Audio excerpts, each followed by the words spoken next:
Welcome to GCS சமையல். இன்றைக்கி நம்ம சேனலில் என்ன பார்க்க போகிறோன்னா, விநாயகருக்கு ரொம்ப பிடிச்ச கொழுக்கட்டை எப்படி செய்யறதுன்னு பார்ப்போமா. சப்ஸ்கிரைப் பண்ணாதவங்க சப்ஸ்கிரைப் பண்ணிக்கோங்க. இப்போ நம்ம வீடியோக்குள்ளே போகலாமா.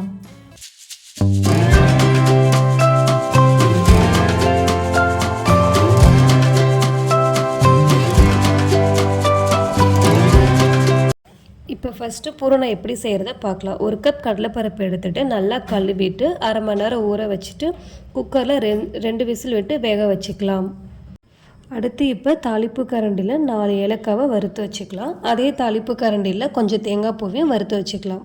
இப்போ வேக வச்ச கடலைப்பருப்பை ஆறுனதுக்கப்புறம் ஒரு மிக்சி ஜாரில் கடலைப்பருப்பு, வெல்லம், ஏலக்காய் 3ஐயும் சேர்த்து நல்லா கொரப்பாக அரைச்சி வச்சுக்கலாம். இப்போ அரைச்சி வச்ச பூரணத்தை ஒரு பவுலில் மாற்றிட்டு அதோட வறுத்த தேங்காய் பூவை சேர்த்து கலந்து வச்சுக்கலாம்.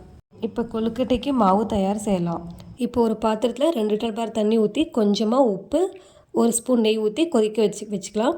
இன்னொரு பக்கத்தில் ஒரு பேனில் பச்சரிசி மாவை ஒரு 5 நிமிஷம் வறுத்து எடுத்துக்கலாம். இப்போ இந்த பச்சரிசி மாவை கடையில் கூட வாங்கிக்கலாம், இல்லைன்னா நம்ம வீட்டில் இருக்க பச்சரிசியை நல்லா கழுவி உலர்த்தி அரைச்சி பயன்படுத்திக்கலாம். இந்த வறுத்த அரிசி மாவு ஆறுனதுக்கப்புறம் சுடுதண்ணியை கொஞ்சம் கொஞ்சமாக தெளித்து கொழுக்கட்டை மாவு பதத்துக்கு பிசைஞ்சிக்கலாம். இப்போ நம்ம கொழுக்கட்டை பிடிக்க ஸ்டார்ட் பண்ணலாம். நான் அச்சில் தான் பிடிக்க போகிறேன். நீங்கள் வேணும்னா கையில் கூட பிடிக்கலாம்.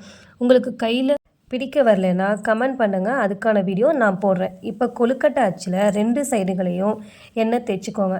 எண்ணெய் தேய்ச்சிட்டு கொழுக்கட்டை மாவை இப்போ நம்ம கொழுக்கட்டை அச்சு எடுத்துகிட்டு 2 சைட்லேயும் நல்லா எண்ணெய் அப்ளை பண்ணிக்கணும். அதுக்கப்புறம் நம்ம செஞ்சு வச்ச கொழுக்கட்டை மாவை வீடியோவில் காமிக்கிற மாதிரி நல்லா அப்ளை பண்ணிக்கணும். அதுக்கப்புறமே நம்ம செஞ்சு வச்ச பூரணத்தை நடுவில் வச்சுட்டு அந்த கொழுக்கட்டை வச்சு நல்லா மூடி விடணும்.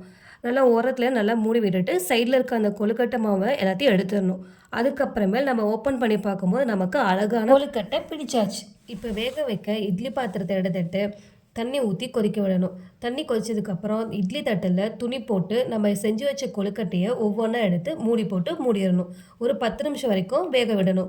10 நிமிஷம் கழிச்சதுக்கப்புறம் நம்ம எடுத்து பார்க்கணும். இப்போ கொழுக்கட்டை நல்லா வெந்துருச்சு. இப்போ கொழுக்கட்டையை பரிமாறலாம்.